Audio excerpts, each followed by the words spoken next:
Ito po, baka nalingat kayo at hindi nyo napansin. Ipaparinig ko po sa inyo ang opening statement ni Senator Amy Marcos, ang kapatid na nakakatanda ni Pangulong Marcos Jr. At sa akin pong opinyon, hindi lang ang gobyerno ang kanyang binabanatan dito, pati mismo si Pangulong Marcos na kanyang kapatid, na sa unang statement pa lang, naging bias na sa aking opinyon, na siya ay ayaw sa ginawa ng gobyerno at kanyang pinapaboran at mali daw ang pagkakaaresto kay dating Pangulong Duterte. Pakinggan po ninyo itong kanyang statement na ito at kakaiba talaga. Ang tanong ng iba, talaga bang kapatid siya ni Pangulong Marcos? Pag ganyan naman talagang mapapatanong ka, kapatid ba talaga ni PBBM yang si Amy Marcos? Kasi bakit ganun ang ginagawa sa kanya? Bakit ganun ang isang Amy Marcos sa isang Bongbong Marcos? Mapapatanong ka talaga kasi, Diyos ko, kitang-kita naman natin ang ginawa na procedure ng mga humuli dito kay Digong. Maayos na maayos. Nagkaroon na lang ng pilitan nung huli dahil sumusobra na. Masyado na nilang dinidelay ang pagkakahuli kay Digong. At gusto nila na maging sila ay mas mataas pa sa batas. Ang gusto nila sila ang masunod. Hindi na pwede yun. Diba? Kailangan nilang sumunod sa kung ano ang procedure, kung ano ang tinatagubili ng batas. Kumilos itong si General Torre nang naaayon sa batas, so kailangan din nitong inaaresto na sumunod sa batas. Pero hindi po yun ang nangyari. Puro delaying tactics, puro drama, puro optics. Siyempre papasamain nila sa kanilang mga video, sa kanilang mga narratives, etong si General Torre. Siyempre kasama pa dyan ang drama ng lahat ng mga vloggers, na mga fake news peddler, na pinapakita nila ang mga nangyayari doon sa loob. Nakikisimpatya siyempre sila. Pero iisa lang po ang katotohanan dito. Hanggang ngayon, walang nagdedemanda kay General Torre. Kung totoo na labag sa batas ang ginawa ni General Torre, kung totoo na meron siyang nilabag sa procedure ng paghuli dito kay Digong, napakaraming abogado na tauhan ni Digong, mga sumisip-sip sa kanya, mga humihimod ng tumbong kay Digong. Bakit wala pa pong demanda si General Torre magpasa hanggang ngayon? Yun! Yun ang isang tanong. Kapatid ba talaga ni PBBM si Amy Marcos? At kung totoo na mayroong paglabag, bakit walang nagkakaso kay General Torre? What's this? Yan ayaw tuloy. Anong nangyari? Ayun. Ito po ang napanood ng buong bansa at ang tanging tanong, bakit natin isinuko ang isang kapwang Pilipino? Kung ang iyong kapatid ay inuusig, ipapasa mo ba sa kamay ng iba? Kung ang iyong ama o di kaya ang iyong lolo pa, matanda na, may sakit, kinakalagkad palabas ng inyong tahanan, manunood ka ba na parang wala lang?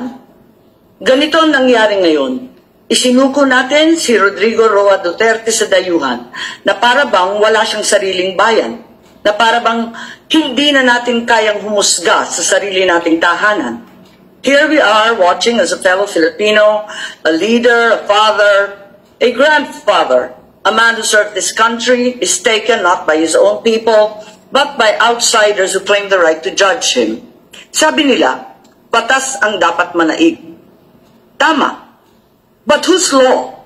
Ours or theirs? Since when did the Philippines become a province of The Hague? Kung kaya nilo itong gawin sa isang dating Pangulo, sino na lang ang susunod? If they can march into our house and take one of our own, what stops them from doing it again and again? To you, to me, to any of us. What protection can we guarantee our OFWs eking out a living overseas? This is bigger than Duterte. This is about our dignity as Filipinos. Ngayon pa lang ito nangyari, sa buong kasaysayan ng Pilipinas. Pero paano kung mauulit? Paano kung sa susunod, ibang Pilipino naman ang kinaladkad papalabas? The Senate will seek answers, and if there is... Ayan, ang ginamit niyang lingwahe, kinaladkad. Hindi niya ba alam na mula 9 o'clock ng umaga hanggang alas 11 ng hating gabi na halos, ang matinding pakiusapan, matinding dialogue, matinding pag-uusap bago na isakay ng eroplano. Kasi kung kinaladkad yan, isang oras pa lang tapos na. So yung ginamit na lingwahe nitong si Aimee na pagkaladkad daw ang ginawa kay Duterte, ay iyan ho ay fake news. Malinaw po na pinakiusapan, binasahan ng Miranda right, yan ho yung SOP, procedure kapag ka ho iniisuhan ng warrant of arrest ang isang akusado o suspect ng officer, ng police officer, babasahan mo ng Miranda right para alam niya ang kanyang karapatan. Ginawa ang lahat May warrant of arrest galing sa Interpol. Interpol hindi pwedeng tanggihan ng Pilipinas dahil tayo ay member dyan. Yun ho ang ginawa ni Pangulong Marcos sa implementation ng kanyang mga tauhan, Department of Justice, Department of Interior and Local Government, Philippine National Police at saka Airport Management. Pero ang dating ho kay Aimee na kapatid ng ating Pangulo ay mali at marahas daw. So nakuha pa sa drama. Opening statement pa lang, pro Duterte na. Kaya nga po ngayon, kumpirmado na natin na talagang itong si Aimee Marcos ay talagang pro-Duterte. Hindi po siya umalis ng suporta kay FPRRD.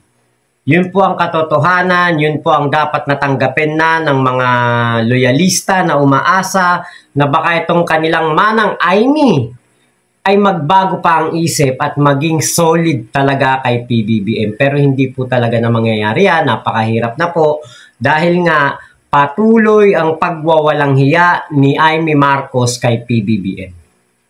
Patuloy na patuloy. Nakikita natin, grabe ang pagpapatuloy ng ganyang gawain. Diba? Ilang beses na po na mga pagkakataon na nakita natin itong si Aimee ay laging kino-question si PBBM, laging kumikiling dito kay Digong at kay Sara hanggang ngayon. Ganun pa rin po. Akala natin nang mapabilang na siya sa alyansa ng para sa bagong Pilipinas ay mag-iiba na ang tono niya. Pero hindi pala. Akala natin blood is thicker than water na. Pero hindi pala totoo yun. Mas matimbang pala ang hindi kadugo.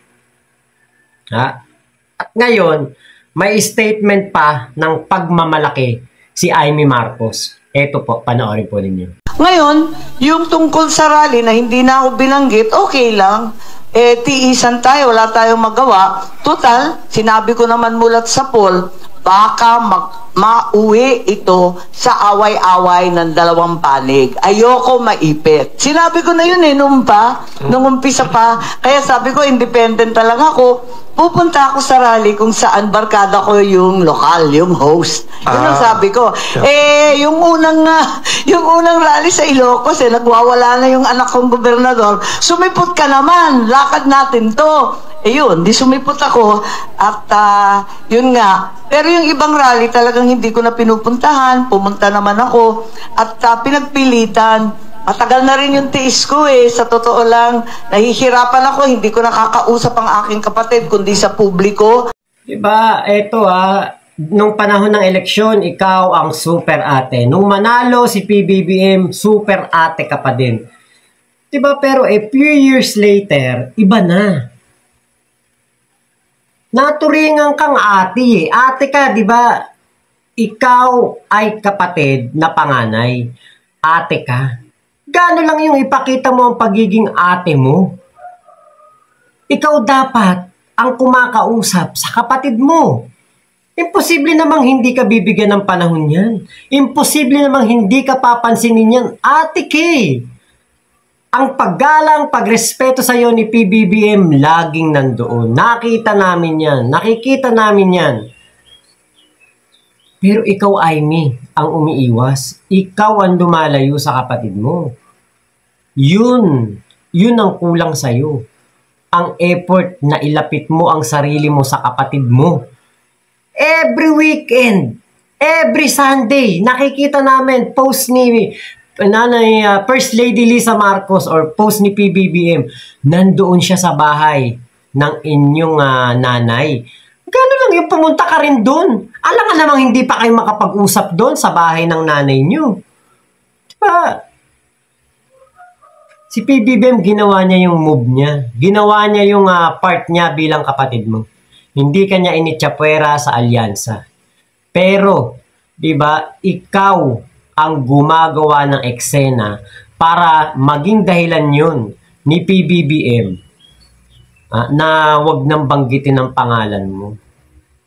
At yun ang isa sa napakalungkot na pangyayari na makita natin na yung ate pa talaga ng ating Pangulong Bongbong Marcos ang siyang lumalabas ngayon na kontra ng kontra sa napakagandang ginagawa ng ating Pangulong Bongbong Marcos. Yun lang yung nakakadismaya.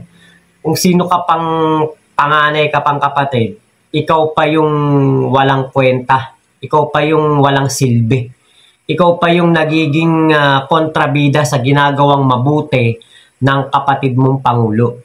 Parang ang dating pa, napipilitan ka lang sa pagsama sa alyansa.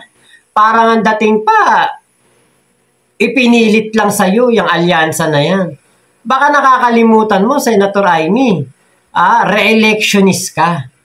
At baka nakakalimutan mo na napakaraming loyalista ang boboto sa alyansa.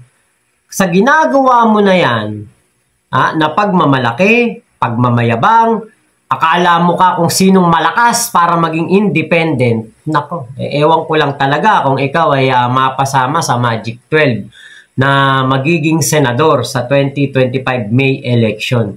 Ewan ko lang talaga sa pinapakita mong pagbabalimbing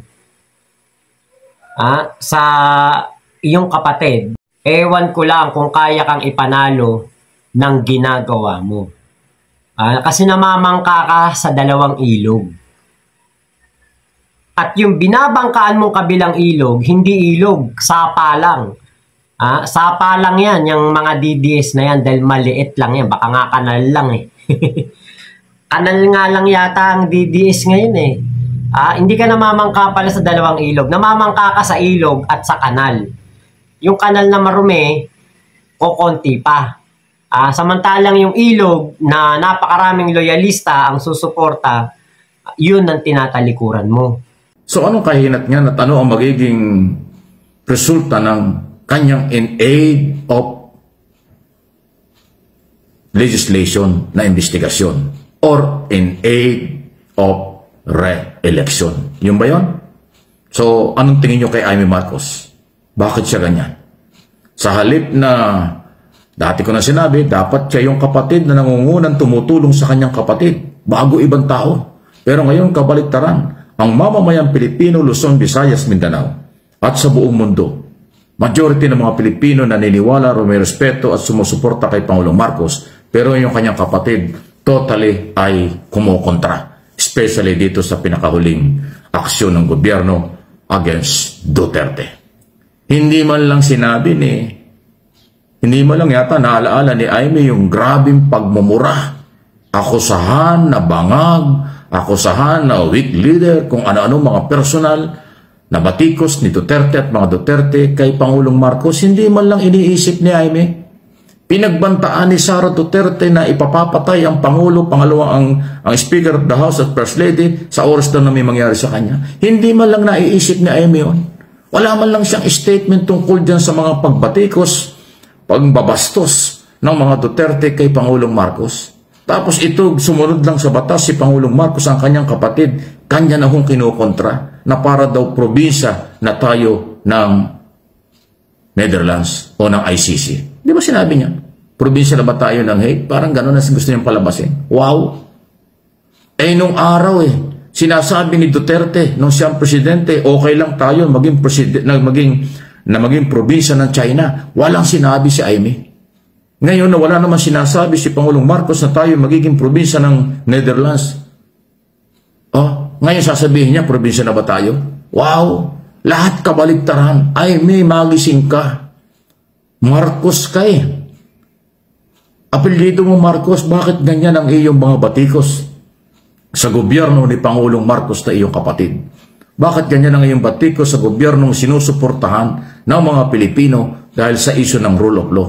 At higit sa lahat, tamang proseso para magbigyan ng hustisya, dadaan sa paglilitis ang mga akusado dyan sa human rights issue violation. Bakit hindi mo iniisip ang 20-30,000 buhay na nawala ng panahon ni Duterte? Ngayon ay pinagtatanggol mo pa. Anong meron, Aimee? Anong meron? Anong kapalit ng ginagawa mong ito? Sinasakripisyo mo ang political career mo. Don't forget, Aimee, walang personalan, trabaho lang ito. Kandidato ka for senador this coming May election. 2 buwan na lang, eleksyon na. Sa palagay mo, nakakuha ka ng boto dyan? Sa palagay mo ba, iboboto ka ng Marcos loyalist? Sa palagay mo ba, iboboto ka ng silent majority? Sa palagay mo ba, susuportan ka ng mga DDS? Ay, yung mismo mga DDS, ayaw sa'yo eh. Wala kang tiwala eh. Ano ba ang sinasabi ng mga DDS? Like Sal Panelo. Anong sabi? Lukuhin mo raw ang sarili mo, parang something like that. Hindi siya naniwala. Ha? Yung mga senador na identify sa mga Duterte, wala rin tiwala sa iyo. Saan ka pupulutin pagka ganyan? Well, bahala ka, ginawa mo yan. Tingnan natin after election. Kaya kayo, tayo, na mga butanteng Pilipino, suportahan natin ang totoo na kakampi ni Pangulong Marcos. Kahit kadugo pa, kahit kapartido pa, kung may duda tayo, huwag nating suportahan. Suportahan natin ang totoong magmamalasakit sa bayan, totoong magmamalasakit sa Pangulo, totoong magmamalasakit sa rule of law. Yung kampihan kaliwat kanan, kumakampi sa mga akusado, kumakampi kung kanino nang walang malinaw na argumento, huwag nating kalimutan ang kapangyarihan nating lahat during election day ang magpapasya kung sino ang karapat-dapat na senador, sino ang karapat-dapat na pwesto sa gobyerno, sino ang mga nag-a-apply na magtrabaho sa gobyerno, ang dapat nating suportahan. Mahalaga yan. Prinsipyo, katatagan, kinabukasan, nasa kamay ng butanteng Pilipino pagdating ng eleksyon sa Mayo. Malapit na po yan. Please like, share ng video ito. At alam nyo po, kung pwede lang talaga, ipalit na lang natin si General Torre na senador dito kay Aimee Marcos. Di ba, alam niyo sa totoo lang, napakabihira po ng katulad ni General Torre na kayang hulihin ang mga sikat na personalidad katulad ni Kibulok at netong si Digong. Napakabihira po niyan. Once in a lifetime lang yan. Once in a 100 years or 200 years or 1,000 years. Ang ganyang kagaling na law enforcer. Once in a blue moon po talaga yan. Kaya nga po, alam nyo, ito ang pinanggigigilan ni Aimee Marcos. Bakit? Pangalawang beses na nahuli ang kanyang kaalyado katulad ni Kibulok. Yan ang una. Diba? Kaya gigil na gigil mga DDFs eh. Biruin nyo, walang nagawa si Kibulok kung hindi sumuko dahil sa paninindigan ni General Torre. Tapos ngayon, nadala sa dahig etong si Digong dahil din kay General Torre, dahil sa kanyang kumbaga yung talagang katatagan ng kanyang damdamin. Sa kumbaga yung kanyang trabaho, mandato, yun ang sinusunod. Rule of law. Diba? Kaya etong si Senator Aimee Marcos, hindi na ako magtaka kung matalo to sa Mayo. Bakit? Nakikita ng mga DDFs na siya'y balimbing. Kahit na pumunta pa o naimbita niya itong si Sara Duterte doon sa Senate hearing. Ano comment ng mga DDFs? Huwag ikang magtiwala si Sara Duterte kay Aimee. Huwag daw magtiwala, balimbing yan, niloloko ka lang yan, inuuto ka lang yan. Iyan po ang mga nasa comment section. Ayaw ng mga DDS dito kay Aimee. Alam nyo, Di ba dapat magkapatid? Sila ang magkasundo. Di ba dapat yung ate sinusuportahan yung kanyang kapatid na presidente? Di ba? Dapat ganoon. Yun sana ang nakikita natin. Alam niyo, sa totoo lang, kung nangyari lang talaga yung unity, kung talagang uniteam na matatawag itong pagsasama ni Sara Duterte at ni PBBM, walang kaproblema. Napakaganda siguro ng takbo ng ating bansa. Ito ay, kumbaga, walang gulo, walang mga ganyang away. Diba? At baka maisipan pa ni PBBM na umalis tayo o mag-resign tayo sa Interpol para hindi mahuli si Digong. Diba? Pero hindi.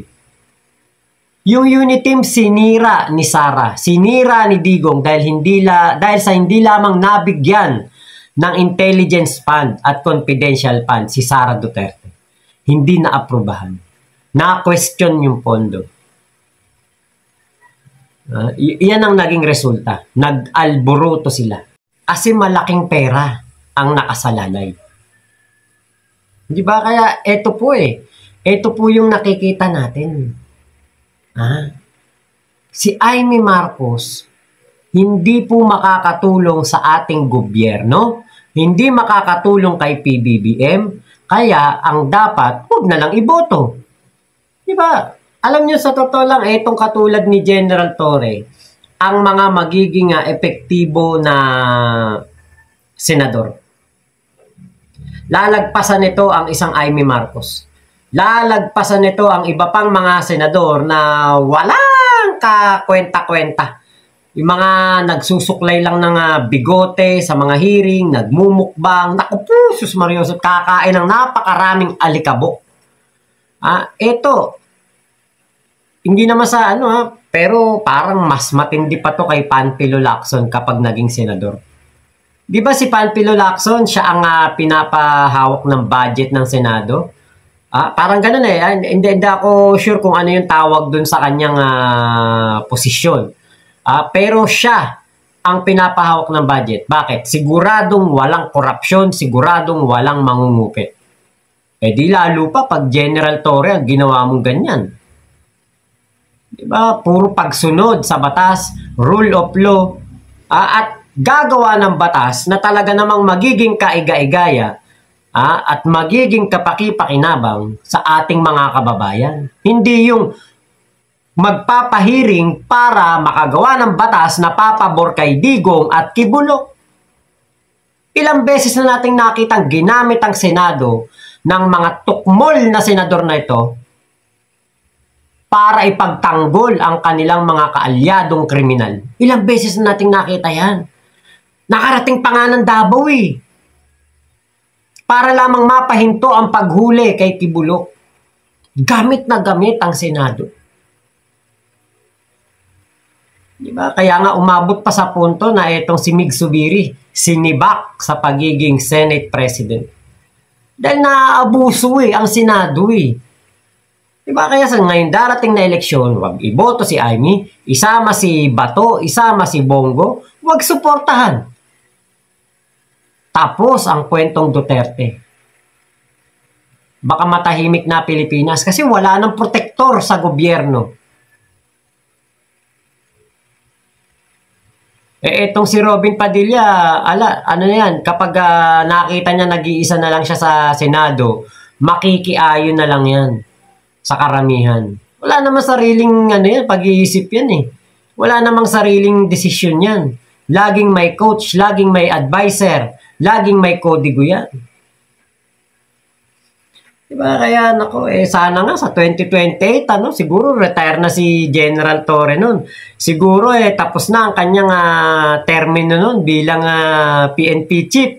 Baka pwede, di ba? General Torre for senator, mas magiging mabuti pa to kaysa kay Amy. So, yun lamang po. Maraming salamat sa pagsama nyo dito sa aking vlog na ito. Support nyo ang ating kaibigan, Sir Mike Abe Opinions at MA Pinoy TV dito sa YouTube. Ingat po kayo.